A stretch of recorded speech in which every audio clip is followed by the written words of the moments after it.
अस्सलामुअलैकुम। Grade 9 chemistry. अब हमारा आज जो लेक्चर स्टार्ट होने वाला है केमिस्ट्री का, उससे पहले मैं आपको नोट्स बता देती हूँ। लास्ट वाली वीडियो में हमारा कुछ जो है वो लेक्चर्स जो हैं, हमारी अंडरस्टैंडिंग तो बहुत अच्छे से हो गई थी, लेकिन हमारे जो रिटन नोट्स थे वो ब्लर हो गए थे। तो आज मैं आपको नोट्स दिखा रही हूँ बेटा। फिर से ये सेकंड वीडियो है हमारी जिसमें मैं आपको दोबारा नोट्स दिखा रही हूँ, ठीक है। तो आपने जो हमारा फर्स्ट पार्ट था बेसिक कॉन्सेप्ट, हमने हमारा जो बेसिक कॉन्सेप्ट का पार्ट था, आपने जो कॉपी वर्क करना है सेकंड चैप्टर का, वो हम देखेंगे आज, ठीक है। तो ये आपका कॉपी वर्क है।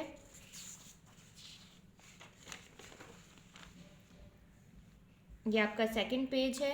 Basic concept of chemistry atom से स्टार्ट हुआ था हमारा। जो हमारा फर्स्ट टॉपिक था वो हमने अपना एटम से स्टार्ट लिया था। केमिस्ट्री को हमने स्किप कर दिया था क्योंकि हमारा जो चैप्टर नंबर 1 था वो डिटेल टॉपिक था केमिस्ट्री के ही इंट्रोडक्शन पर। फिर उसके बाद हमारा एलिमेंट, मॉलिक्यूल, फिर उसके बाद हमने मॉलिक्यूल्स की एग्जाम्पल्स देखी थी।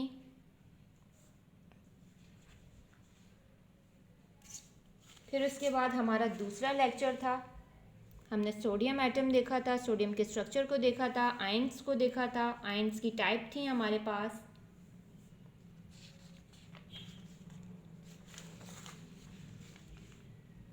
कैटाइन, एनआयन, उसकी टाइप्स को डिस्कस किया था।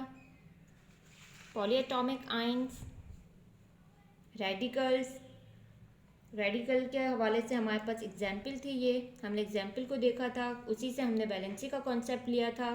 फिर हमारे पास सेकंड टॉपिक अदर टॉपिक आया था, एक नेक्स्ट टॉपिक आया था हमारे पास चेंज। इसके बाद हमने देखा था चेंज की टाइप्स थी हमारे पास, 2 टाइप्स ऑफ चेंजेस थे हमारे पास। फिजिकल चेंज था हमारे पास और हमारे पास केमिकल चेंज था। फिर उसके बाद हमारे टॉपिक स्टार्ट हुआ था एटॉमिक नंबर, और एटॉमिक नंबर से ही हम मास नंबर पर गए थे। ये हमारा एक टॉपिक था। फिर उसके बाद हमारा नेक्स्ट टॉपिक था gram atomic mass. Gram atomic mass के बाद हमारे पास मास नंबर था। मास नंबर था, उसकी कुछ एग्जाम्पल्स थी। फिर हमने understanding the element from periodic table था हमारे पास। पीरियोडिक टेबल के बाद हमारे पास फॉर्मूला मास था।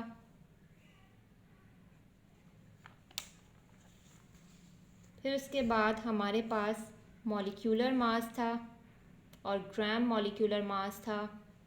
Molecular mass, gram molecular mass. फिर उसके बाद हमारे पास टॉपिक आया था concept of empirical and molecular formula. हमने एम्पेरिकल फार्मूला को देखा था। ये हमारा कल का लेक्चर था, लास्ट लेक्चर जो इससे पहले हमारा लेक्चर था। ये आपके पास जो नोट्स हैं वो ब्लर हो गए थे, तो मैं आपके पास दोबारा से वीडियो बना के भेज रही हूँ ताकि आप लोगों को जो वर्डिंग है वो क्लियर नज़र आए। मॉलिक्यूलर फार्मूला, और उसके बाद हमने उसके टेबल को डिस्कस किया था। हमने देखा था कि कुछ कंपाउंड्स थे हमारे पास, उन कंपाउंड्स में मॉलिक्यूलर फार्मूला और एम्पेरिकल फार्मूला हमने देखा था कि किस तरीके से मॉलिक्यूलर फार्मूला और एम्पेरिकल फार्मूला हमने डिस्कस किया था कि एम्पेरिकल फार्मूला तो किसी भी 2 कंपाउंड का सेम हो सकता है, लेकिन मॉलिक्यूलर फार्मूला सेम नहीं हो सकता, वो डिफरेंट ही रहता है। फिर हमने एक इक्वेशन को कंसिडर किया था, इक्वेशन देखा था। उसमें हमें नंबर ऑफ़ एटम्स और नंबर ऑफ़ मोल को हमने देखा था कि हम उसको किस तरीके से अंडरस्टैंड कर सकते हैं, आइडेंटिफाई कर सकते हैं। फिर उसके बाद हमने मोल डिस्कस किया था। फिर मोल को हमने मैथमेटिकली उसका फॉर्मूला बताया था। फिर हमने मोल की एग्जाम्पल्स देखी थी, हमारे पास मोल की एग्जाम्पल्स थी। उसके बाद हमारे पास एक और टॉपिक आया था जिसमें हमने मोलर मास को डिस्कस किया था। फिर हमने मोलर मास की एग्जाम्पल्स देखी थी। और फिर हमारे पास लास्ट टॉपिक था हमारा कल के लेक्चर का, जो हमारा लास्ट टॉपिक था वो था एवोगाड्रोस नंबर। एवोगैड्रोस नंबर में हमने देखा था कि एवोगैड्रोस नंबर को हमने डिफ़ाइन किया था कि क्या कहते हैं, किस तरीके से कहते हैं, और एवोगैड्रोस नंबर को हमने जो उसका कांस्टेंट था उसमें हमने उसकी पावर, उसकी बेस, उसका कोफिशिएंट, एक्सपोनेंट, ये सारी चीज़ें हमने यहाँ पे डिटेल में आपको बताई थी कि हम इसको किस तरीके से रीड करते हैं। फिर हमारे पास उसकी एक इक्वेशन थी, मैथमेटिकली हमने उसको एक फार्मूला बताया था, मैथमेटिकली भी हमने उसको डिस्कस किया था। फिर उसके बाद हमारे पास एग्जाम्पल्स थी बेटा, हमने एग्जाम्पल्स को देखा था। हमारे पास 4 एग्जाम्पल्स थी, हमने 4 एग्जाम्पल्स को डिस्कस किया था। एक में हमने एटम्स को एटम के बारे में बताया था, एक एग्जाम्पल हमने एटम से ली थी, फिर हमने मॉलिक्यूल से ली, फिर हमने आयन से ली, और देन हमने एक कंपाउंड लिया था। एक हमने जो है वो वाटर को डिस्कस किया था, वाटर के कंपाउंड को डिस्कस किया था। ये हमारा लेक्चर था, कंप्लीट लेक्चर था हमारे पास, जिसमें हमने बेसिक कॉन्सेप्ट्स को स्टडी किया था, और जो हमारा पार्ट 1 था जो बेसिक कॉन्सेप्ट पर मुश्तमिल था वो हमारे पास एंड हो गया होगा। आई होप कि आप लोगों को रिटन जो नोट्स थे आप लोगों के आज की वीडियो में आपको इंशाल्लाह बिल्कुल क्लियर मिल जाएंगे। थैंक यू, अल्लाह हाफिज़।